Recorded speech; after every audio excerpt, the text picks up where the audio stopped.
నమస్కారం అందరికీ. ఇవాళ మన స్టూడియోలో మనతో పాటు ఆర్బీ సుధా గారు ఉన్నారు, celebrity astrologer and life coach. మీ అందరికీ తెలిసినట్టు పాస్ట్ నుంచి 5 ఎపిసోడ్స్గా లా ఆఫ్ అట్రాక్షన్ గురించి మనం తెలుసుకుంటున్నాం. ఇవాళ మనం లా ఆఫ్ అట్రాక్షన్లో అడిగే 5 క్వశ్చన్స్ చాలా ఇంట్రెస్టింగ్ క్వశ్చన్స్ అవబోతున్నాయి. ఆ 5 క్వశ్చన్స్ కూడా రిలేషన్కి సంబంధించిన క్వశ్చన్స్. అంటే రిలేషన్ అంటే ఎవరు? ఫస్ట్ మనకు మేజర్గా గుర్తొచ్చేది husband and wife. So husband and వైఫ్కి ఉన్న రిలేషన్ని, ఆ రిలేషన్లో వచ్చే డిఫరెంట్ క్వశ్చన్స్ అన్నిటికీ కూడా మేడంని అడిగి వివరంగా ఆన్సర్స్ తెలుసుకుందాం. ఇంకెందుకు లేట్, వెళ్ళిపోదాం పదండి. మ్యామ్, ఇప్పుడు ఉన్న సిచ్యువేషన్స్లో భర్త వైపు నుంచి కానీ లేదా వాడి వైపు నుంచి కానీ వాళ్ళు ఇష్టపడే మూడో వ్యక్తి వస్తే ఏం చేయాలి? అసలు మూడో వ్యక్తి ఎందుకు రావాలి అనేది క్వశ్చన్ మార్క్. అది పక్కన పెడితే ఆ మూడో వ్యక్తి ఎవరు, ఎలా ఐడెంటిఫై చేస్తారు ఇద్దరు అనేది ఎక్స్ట్రీమ్లీ ఇంపార్టెంట్. అంటే ఏంటి, ఇంపార్టెంట్ వ్యక్తి అయితేనే రాగలుగుతారు లోపలికి. ఎవరి మధ్యనైనా రావాలి అంటే, ఇద్దరు ఫ్రెండ్స్ మధ్యన రావాలన్నా కూడా ఇంపార్టెంట్ వ్యక్తి ఉండాలి. అంటే ఏంటి, కొంచెమైనా నమ్మకం కలిగిన వాళ్ళు ఉండాలి. కానీ ఇక్కడ ప్రాబ్లం ఏమొస్తుందంటే, ఇప్పుడు కొత్తగా పెళ్ళైన వాళ్ళ భార్యాభర్తలు కదా, మరి కొత్తగా పెళ్ళైన వాళ్ళ, లేకపోతే పెళ్ళి అవ్వబోయే వాళ్ళ, సో ఎంగేజ్మెంట్ అయిపోయింది, ఇప్పుడు నెక్స్ట్ మంత్ పెళ్ళి అనుకుందాం, సో వాళ్ళ, లేకపోతే జస్ట్ కొత్తగా పెళ్ళి 1 year అయింది, లేకపోతే ఒక 10 ఏళ్ళు అయింది, పిల్లలతో పాటు ఉన్నారు, లేకపోతే ఇంకా కొంచెం ఓల్డ్ ఏజ్. ఇది ఒకటి మోస్ట్ ఇంపార్టెంట్. ఎందుకంటే ఏజ్ ఆఫ్ ద వ్యక్తి ఈజ్ ఇంపార్టెంట్ కదా. అక్కడ ఎవరు మధ్యకి వస్తున్నారో వాళ్ళ ఏజ్ కూడా ఇంపార్టెంట్ అవుతుంది. ఎందుకు ఇంపార్టెంట్ అవుతుంది అంటే, ఇప్పుడు యంగ్ ఏజ్లో ఉన్నారు, ఇప్పుడు పెళ్ళయింది అంటే అపార్థాలు వస్తాయి. Not only age, it should be sex ఇది ఉంటుంది కదా, మేల్ ఆఫ్ ఫీమేల్ తెలియాలి కదా, ఆడ మగ అనేది తెలియాలి. అదేంటంటే భార్యకైనా అనుమానం రావచ్చు, భర్తకైనా అనుమానం రావచ్చు. అది ఫస్ట్ పాయింట్. సో ఎందుకు మూడో వ్యక్తి లోపలికి వచ్చాడు అనేది అప్పుడు నిర్ధారించవచ్చు. ఇప్పుడు ఫస్ట్ ఇవన్నీ ఉంటాయి. ఎందుకంటే బయట ప్రపంచంగా మనం చూసాము అంటే, ఇప్పుడు ఇద్దరు ఒక ఆడ మగ కలిసి తిరుగుతూ ఉన్నా వాళ్ళు బ్రదర్ అండ్ సిస్టర్ అవ్వచ్చు, ఎలా అపార్థం చేసుకుంటారు. అది సేమ్ దాంపత్య జీవితంలో కూడా అంతే కదా. ఎందుకు వాళ్ళు డిఫరెంట్గా ఉండాలి, అందరూ మనుషులే కదా. సో అపార్థం చేసుకునే ఛాన్సెస్ ఎక్కువ ఉంటాయి అండ్ డిసగ్రిమెంట్స్ వచ్చే ఛాన్సెస్ ఎక్కువ ఉంటాయి. సో ఎందుకని తీసుకొస్తున్నారు అనేది థర్డ్ పాయింట్. అంటే ఏంటి, ఎందుకని మూడో వ్యక్తి రావాలి, అసలు రావాల్సిన అవసరం ఏంటి, వీళ్ళలో గొడవలు ఉన్నాయా, అపార్థాలు ఉన్నాయా? సో ఎందుకు వస్తారు అసలు మూడో వ్యక్తి? హస్బెండ్ అండ్ వైఫ్ మధ్యన రానిస్తే వస్తారు, లేకపోతే ఎలా వస్తారు కదా. సో ఆ వ్యక్తి ముఖ్యత్వం ఇచ్చి నువ్వు తీసుకొచ్చావు అంటే దేనికి తీసుకొచ్చావు అనేది క్వశ్చన్ మార్క్. అంటే ఏంటి, మీ మధ్యన ప్రాబ్లమ్స్ ఉన్నాయా, విభేదాలు ఉన్నాయా, డిసగ్రిమెంట్స్ ఉన్నాయా, లేకపోతే మెంటల్ యాప్టిట్యూడ్ ఇద్దరికి పడట్లేదా, మెంటల్ కండిషన్, మైండ్ సెట్ అనుకుంటున్నాం, లా ఆఫ్ అట్రాక్షన్ అది చెప్తాం, మైండ్ సెట్ పడట్లేదా. సో ఎప్పటికైనా భార్యాభర్తల మధ్యలో ఎవరైనా వచ్చారంటే అనుమానాలకి తప్పక దారితీస్తుంది. నాట్ ఓన్లీ వాళ్ళిద్దరికి, చుట్టుపక్కల వాళ్ళకి, అంటే వాళ్ళ ఫ్యామిలీస్ కానీ ఎవరు కానీ. ఇదే కొత్తగా పెళ్ళైన వాళ్ళు, నేను ఇందాక వివరించినట్టు కొత్తగా పెళ్ళైన వాళ్ళు అంటే ఒక విధంగా ఉంటుంది, పిల్లలు ఉంటే ఇంకో విధంగా ఉంటుంది. కొంచెం పెద్దవాళ్ళు అయితే అంటే ఏంటి, పిల్లలు కూడా పెద్దవాళ్ళు అయ్యారు, ఒక దీంట్లో సెటిల్ అయ్యారు, ఒక కెరియర్లో సెటిల్ అయ్యారు అన్న వాళ్ళకి డిఫరెంట్గా ఉంటుంది మరి. సో ఆ మూడో వ్యక్తి తల్లిదండ్రులు అయ్యారు, అది కూడా ప్రాబ్లమే క్రియేట్ చేస్తుంది కదా. మరి తల్లిని తీసుకొస్తే ఏంటంటే వాళ్ళకి పడదు. సో ఎత్తి చూపులు అంటే ఏంటంటే, నువ్వు తప్పు అంటే నువ్వు తప్పు, నువ్వు రైట్ అంటే నువ్వు రైట్, ఇలాంటివన్నీ జరుగుతూ ఉంటాయి. ఎందుకంటే జాతకాలకి నా దగ్గరికి వస్తూ ఉంటారు. ఎప్పుడు మూడో వ్యక్తి వచ్చినప్పుడు ప్రాబ్లమ్స్ ఉంటాయి. సో ప్రాబ్లమ్స్ అనేవి ఏంటంటే మనం ఊహించలేము.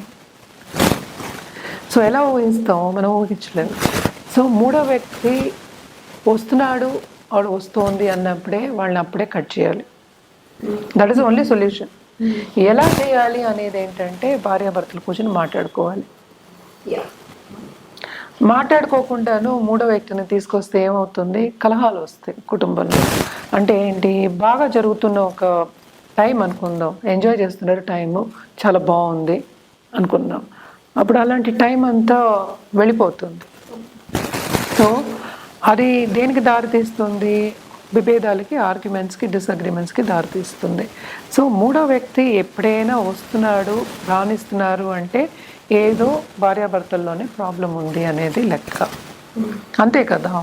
ఇప్పుడు జాయింట్ ఫ్యామిలీస్ లేవు మనకి. జాయింట్ ఫ్యామిలీస్ ఉంటే ఎవరో ఉన్నారు పక్కన ఉన్నారు, అందుకోసం అందరికీ న్యూక్లియర్ ఫ్యామిలీసే ఇప్పుడు.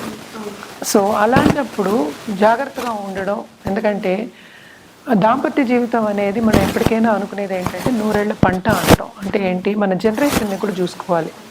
మెంటల్ టఫ్నెస్ అనేది ఉండాలన్నమాట. అంటే మనకే ఉండాలి, పిల్లలకి ఉండాలి. ఆ స్టెబిలిటీ అనేది ఇవ్వాలి మనం.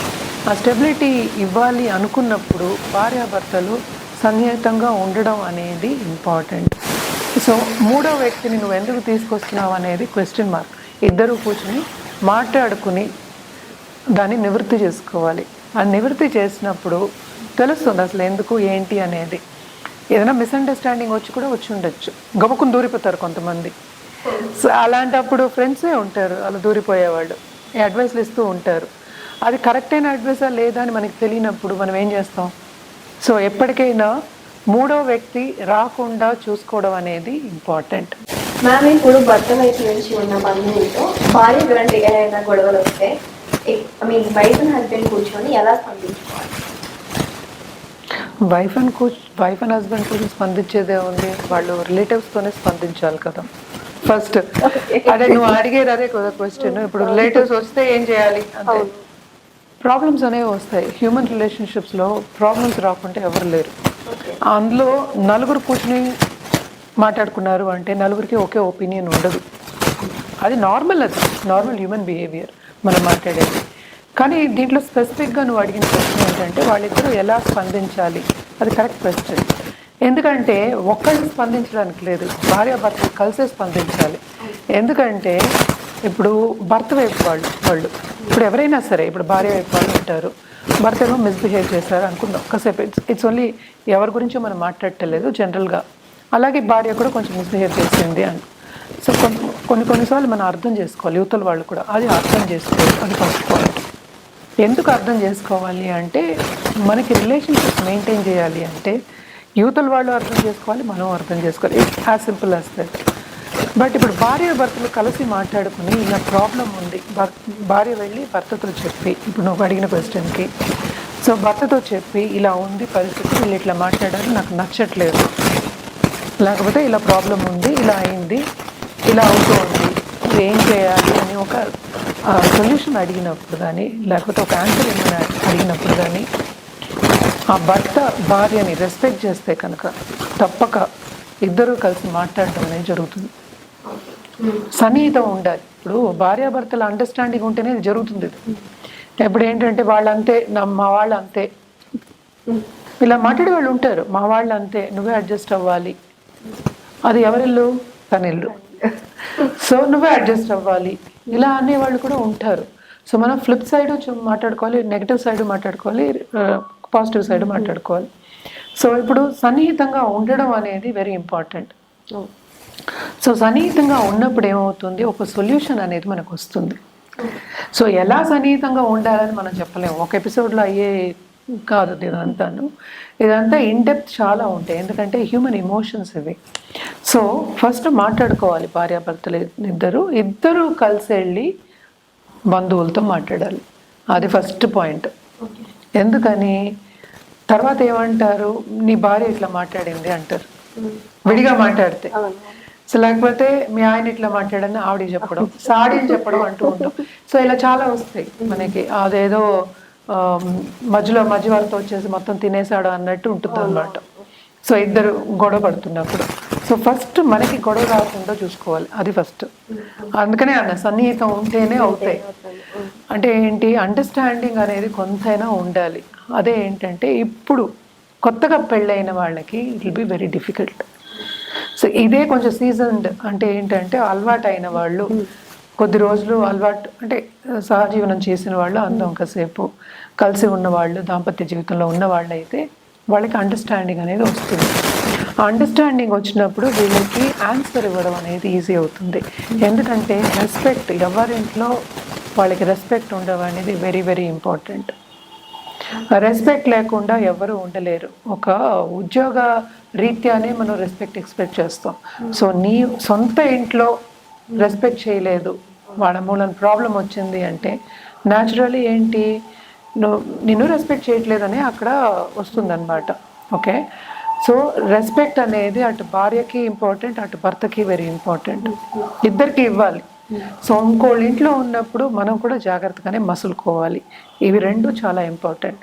అది కాకుండా ఇలాంటి ప్రాబ్లమ్స్ వచ్చాయి అంటే తప్పక ఇద్దరు కూర్చొని మాట్లాడుకుని సొల్యూషన్ వెతుకుని ఇద్దరు కలిసి బంధువులతో మాట్లాడడం అనేది సొల్యూషన్ దానికి. ఇదే కొత్తగా దాంపత్య జీవితం స్టార్ట్ అయిన వాళ్ళకి మాత్రం it will be little difficult. Because ఏంటంటే భర్త కూడా అనొచ్చు, నా భార్య అంతే, మీరు ఇలా ఉండండి లేకపోతే వెళ్ళిపోండి అని కూడా అనొచ్చు. అది ఫ్లిప్ సైడ్. అది లేకపోతే భార్యతోటి వాళ్ళంతే, వాళ్ళు చిన్నప్పటి నుంచి నేను చూస్తున్నాను, అందుకని వాళ్ళు అలాగే ఉంటారు, నువ్వే అడ్జస్ట్ అవ్వాలి అంటాం ఇంకో దారి. ఇలా కాకుండా ఎప్పుడు మన ఇద్దరం కలిసి మాట్లాడుకున్నాం అంటే ఏంటంటే హస్బెండ్ అండ్ వైఫ్ కలిసి మాట్లాడుకున్నారో అప్పుడు ఒక ఏంటంటే క్లియర్ అవుతుంది పాత్. అంటే ఏంటి, అసలు ఎందుకు వచ్చింది ఆ ప్రాబ్లము, ఎందుకోసం అని వాళ్ళు అలా బిహేవ్ చేశారు అనేది క్లియర్గా తెలుస్తుంది. వీళ్ళ తప్పు ఉందా వాళ్ళ తప్పు ఉందా అని కూడా క్లియర్గా తెలుస్తుంది.